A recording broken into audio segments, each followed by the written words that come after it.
Salut la famille et bienvenue sur Red Comment. Alors, j'espère que vous allez bien et que votre week-end se passe bien. Liverpool affronte demain Arsenal dans un gros choc de Première Ligue. Les deux meilleures équipes de Première Ligue de l'année dernière, d'accord? On a un match choc qui arrive très tôt, hein, ce n'est que la troisième journée et bien sûr ils font parler. On va faire un petit avant-match aujourd'hui et on va parler des forces, des faiblesses de ces équipes-là en ce début de saison, d'accord? Et peut-être donner un pronostic ce qui pourrait arriver lors de ce match. On est à un peu plus de 24 heures de la rencontre maintenant. On en parle tout de suite.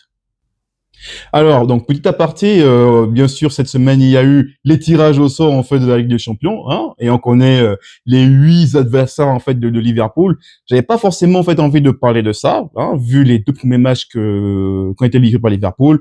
Bon, je suis plus, en fait, inquiet par le niveau de jeu, d'accord? Mais voilà, j'ai quand même regardé le tirage au sort, qui on va affronter, et peut-être, voilà. Moi, je suis pas forcément dans les pronostics, en fait, en ce moment, parce que tu te dis, vu les deux matchs, j'ai déjà, il y a le troisième, le match contre Arsenal, qui va être un véritable révélateur pour Liverpool, hein, pour comprendre un peu si Arne Slot travaille un peu sur les forces et les faiblesses de ses équipes, ce qu'on a vu, en fait, on va encore rediscuter tout à l'heure. Donc, j'ai pas forcément, en fait, envie de m'attarder un peu trop sur la Ligue des Champions.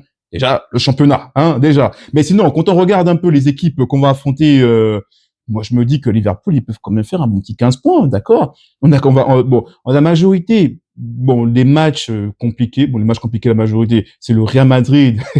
On va avoir Trent qui va venir à la maison. Et Atlético Madrid, c'est les matchs qui vont être joués à domicile. Donc, ça fait déjà un petit avantage quand même pour Liverpool. Mais les autres rencontres, quand tu regardes l'Eintracht Francfort, comme par hasard, hein, Monsieur Hugo, le PSG Eindhoven, Marseille. Je pense que peut-être que je vais aller voir ce match-là, vu que c'est juste à côté de chez moi. Karabakh et Galatasaray, c'est quand même des équipes sur lesquelles en fait il va plus quand même engranger un grand nombre de points, d'accord. Donc là, je pense que il peut faire peut-être 17 points sur les 8 rencontres, d'accord? Ce qui pourrait bien les placer. Je vais pas forcément faire le comparatif avec les draws des autres équipes, mais je pense qu'avec 17 points, quand même, tu peux largement te mettre dans le top 16, peut-être dans le top 10, le top 8. Je vais peut-être attendre, je pense qu'il faut gagner un peu plus de matchs.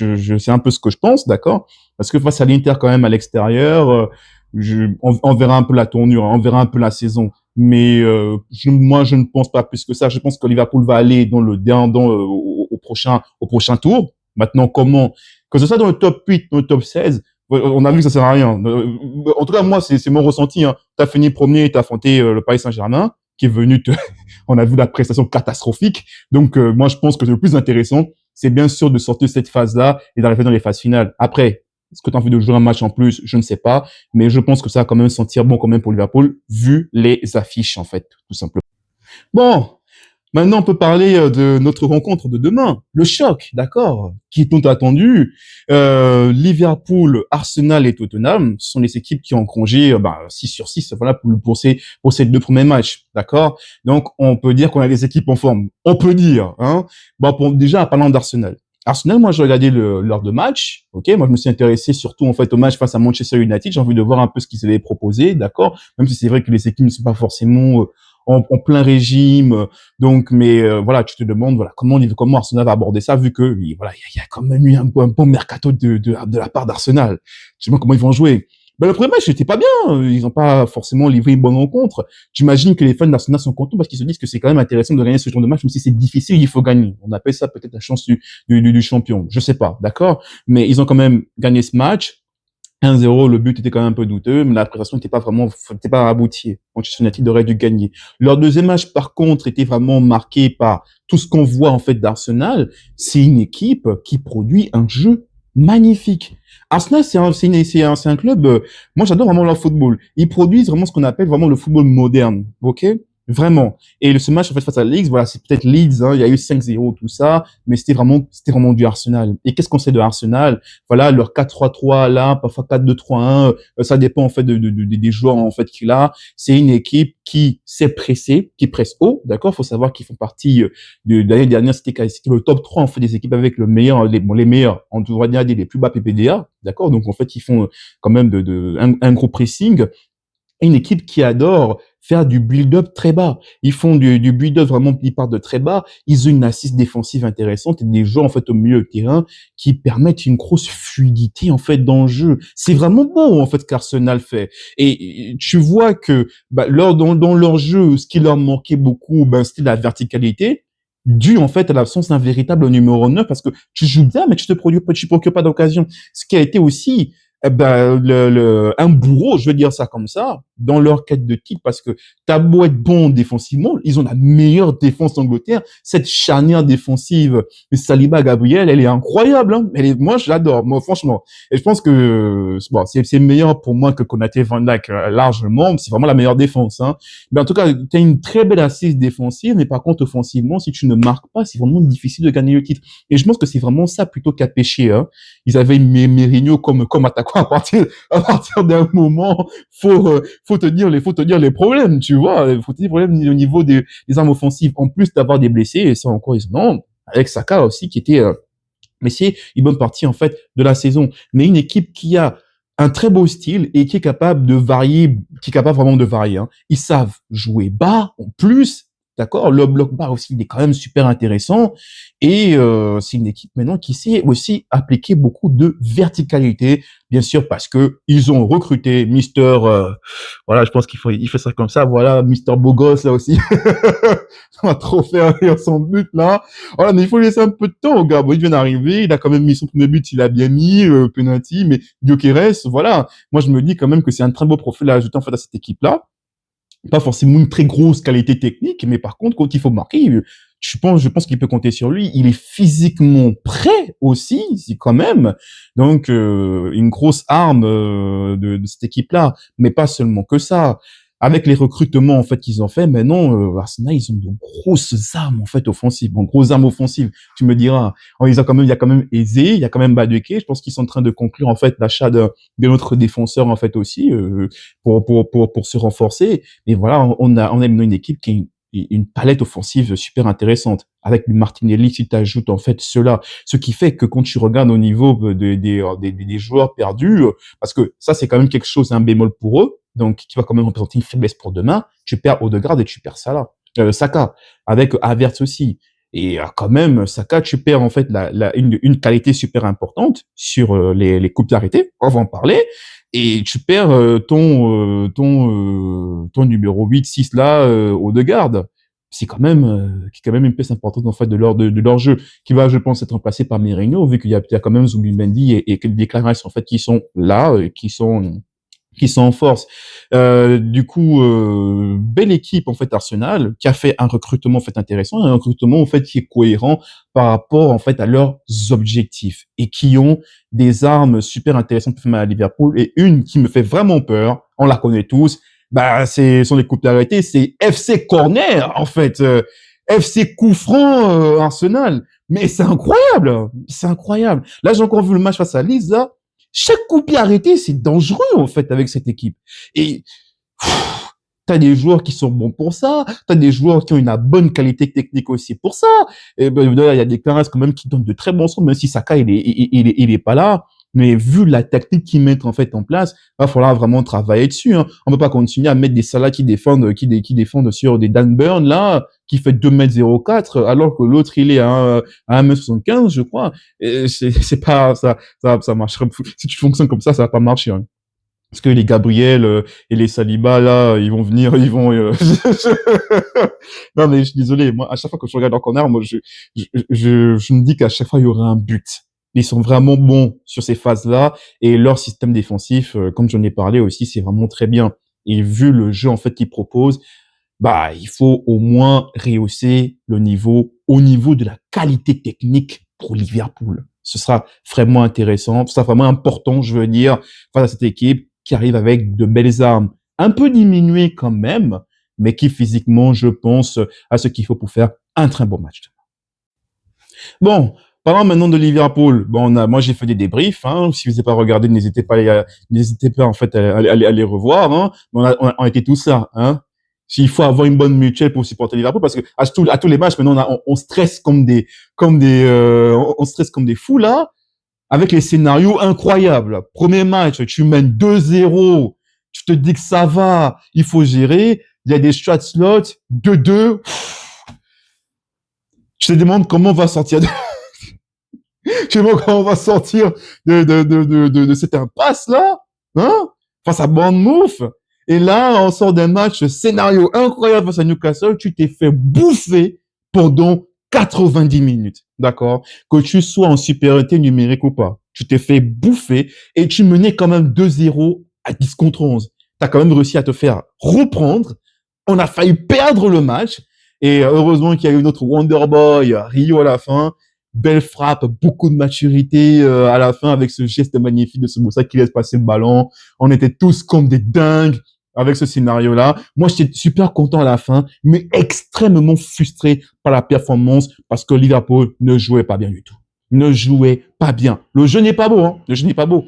Moi, je sais pas, je pense qu'il y avait une personne, moi, je regardais les matchs de préparation, je disais que j'étais pas impressionné par le jeu de Liverpool et d'autres personnes pensaient qu'ils avaient bien joué. Il y avait de bonnes choses, mais là, quand je suis au début de saison, après tu me diras, c'est que le début, bah, je suis un peu plus inquiet qu'autre chose, tu vois. Et il faudrait vraiment que ce travail en fait sur plusieurs aspects. Après, tu me diras, le double pivot ne servait à rien parce que tu n'avais pas un le double pivot classique n'était pas là. Les remplaçants n'ont pas vraiment fait le travail. C'est pas du tout en fait un bouclier de ta défense. Déjà que la défense aussi n'était pas forcément voilà. On a vu hein, on a vu ce qui s'est passé avec un défenseur, surtout un Mister Konaté. Et quand tu as un double pivot qui te sert à rien comme ça, qui te sert à rien, bon, c'est relatif. Ça marchait pas du tout. Ça marchait pas du tout. Ton milieu de terrain ne gère rien du tout. Ben on a vu toutes les largesses en fait de cette équipe-là qui a vraiment besoin de travailler. Normalement, Gravenberch et McAllister, ils vont être alignés titulaires demain. Peut-être que ça va faire quelque chose de différent. Mais par contre, oui, on a vu des problèmes défensifs en fait, de cette équipe. Kerkez, il faut qu'il se gère, d'accord? Il y a beaucoup d'énergie. Il est comme un chien fou.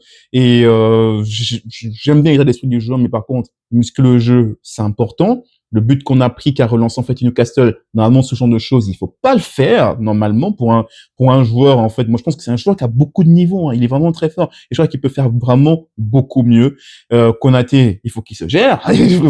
Lui clairement, il faut il faut qu'il revienne avec nous. Moi j'ai l'impression qu'il joue pas avec nous en ce moment, hein, Konaté. Il fait n'importe quoi sur le terrain.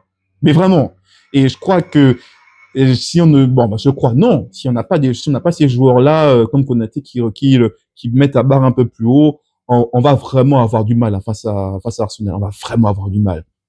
Normalement, en termes de latéral droit, tu vas avoir Bradley. Je pense que peut-être qu'il va revenir. Sinon, on va peut-être avoir encore un Sobosa qui peut faire un mauvais match. Mais normalement, je pense qu'on va être sur un système en fait classique comme ça. Et j'ai beaucoup d'attentes. Hein. Déjà, je vais en parler maintenant pour Florian Wirtz parce que 2 matchs, c'était compliqué pour lui, d'accord. Mais je pense que ce match face à Arsenal, je crois que c'est le moment pour lui d'avoir le déclic. Je crois que c'est le moment pour lui, non pas forcément de sauver les meubles, non, mais le moment pour lui de montrer qu'il peut se mettre au tempo, d'être dans un challenge qui va le réveiller et montrer tout le talent en fait qu'il a. Et je crois que, parce que dans ce 4-2-3-1 qu'il fait pour lui, je pense que pour lui demain en fait c'est vraiment l'occasion de voilà de show up et de nous sortir en fait une belle performance. J'ai beaucoup d'attentes en fait sur le joueur. J'imagine que beaucoup de fans de Liverpool aussi. Et je crois que demain en fait ce sera l'occasion pour lui pour ça. Et aussi l'occasion de d'autres joueurs en fait de se montrer. Donc là, je parle beaucoup en fait des joueurs qui ont besoin de step up. Hein. C'est obligé parce que c'est ce qu'on a vu de ces 2 matchs où tu pouvais clairement perdre des points, hein. Parfois par des choix en fait de l'entraîneur, mais aussi parce qu'il y a des joueurs qu'il faut vraiment il faut vraiment que ces joueurs-là relèvent le niveau. Ça là, on doit le voir un peu plus sur le terrain. Je crois qu'il faut vraiment qu'il step up. Et en termes offensifs, ben il y a que Ekitike qui a fait vraiment voilà, début de saison tonitruant. Il est fort. Il n'a pas été forcément très impactant lors de ce match face à Newcastle, mais voilà, il marque 3 matchs, voilà, il marque, il est quand même bon dans le jeu et tout ça. Et je pense qu'on pourra compter sur lui, qui pourra vraiment aussi faire très mal demain avec son jeu en fait en pivot, son link en fait avec le milieu de terrain. C'est aussi tenter que le milieu de terrain fonctionne et qu'on se fait face à Newcastle. Par contre, voilà, Liverpool est capable vraiment de proposer des choses, d'accord? Je ne pense pas que le match qu'on a fait face à Newcastle est symptomatique ou bien est représentatif en fait de cette équipe. Je pense qu'on peut vraiment faire mieux avec McAllister qui va revenir. Je pense qu'on aura plus de qualité, plus de précision dans le jeu et une meilleure colonne vertébrale parce que ton jeu en transition, il est pas bon. Voilà. Mais je pense qu'avec ces gens-là avec ce double pivot qui va revenir, on aura beaucoup plus de stabilité et une meilleure couverture que ce qu'on avait vu, en fait, lors de ces derniers matchs. Et surtout, il faut que ça t'arrête d'expérimenter n'importe quoi et arrête de nous, de nous mettre des, faut vraiment qu'il arrête avec ses essais, ces expériences qu'il fait sur le terrain, là, parce qu'à partir d'un moment, on va avoir une crise cardiaque. Je pense que c'est qu'il faut qu'il arrête ça et qu'il vienne avec un système de jeu, je pense, assez sérieux du début, en fait, juste qu'à la fin. Et je pense que Liverpool peut être capable de vraiment faire mal à cette équipe de Arsenal, parce que clairement, on a les armes. T'as de bons joueurs, quand même, sur le banc. OK? On a quand même, en fait, sur le secteur offensif. Et si tu arrives avec ton 11 titulaire, tu es quand même capable de produire une meilleure copie que ce qu'on a vu. Liverpool a de bonnes forces. Le seul problème, c'est vraiment défensivement. Van Dijk m'a vraiment rassuré sur les ballons, les ballons aériens, parce que là, tu vas affronter Arsenal. Arsenal, ils sont très bons sur corner, ils sont très bons sur les coups de pied arrêtés. Moi, j'ai vu beaucoup de fébrilité à ce niveau-là, Liverpool. Van Dijk, qui m'a rassuré, c'était le seul qui m'a rassuré parce que impérial sur les airs, vraiment impérial, surtout lors de cette fin de match chaude face à Newcastle, il a vraiment fait un bon match. Voilà. Moyen un peu sur certaines zones, mais dans les airs, lorsqu'il fallait récupérer les ballons, Van Dijk était là. Donc, il faudra vraiment compter sur lui lors de cette partie. Donc, voilà, moi, ce que je pense un peu. Je sais pas ce que toi, tu penses de cette rencontre. Bon, j'ai dit beaucoup de choses négatives sur Liverpool, mais je pense que c'est aussi à cause, en fait, de l'effet des matchs, hein, j'imagine. Mais je crois il y a quand même du positif. C'est pas forcément tout n'est pas jeté. D'accord? Il y a du travail à faire et je pense que Slot, vraiment, l'homme, je pense qu'il est capable, en fait, de produire vraiment quelque chose d'intéressant avec cette équipe-là demain. Donc, voilà, moi, ce que je pense. Et par rapport aux résultats de demain, moi, je pense que Liverpool peut gagner sur une petite marge. D'accord? Genre un 2-1, ou un 1-0, ou bien peut-être que ça va finir sur un match nul. Je penserais plus à domicile sur une victoire sur la petite démarche face à Arsenal. Vraiment. C'est ce que moi, je pense parce que on est au début, les équipes ne sont pas forcément en plein régime et j'imagine que ces automatismes, en fait, sont encore en train d'être mis en place. Tout simplement. Voilà. Bah, voilà ce que moi je pense. Je sais pas si toi, tu vois d'autres aspects. Est-ce que tu as des inquiétudes par rapport à ce Liverpool? Est-ce que tu penses que Arsenal peut faire un gros résultat demain parce que Arsenal veut vaincre la malédiction de l'éternel deuxième depuis je sais pas combien d'années? N'hésite pas à me dire ça en commentaire. On se trouvera bien sûr après la rencontre pour faire un débrief à chaud. D'accord? Sinon, je te dis à très bientôt pour une nouvelle vidéo sur Red comme Orange. À très bientôt, la famille.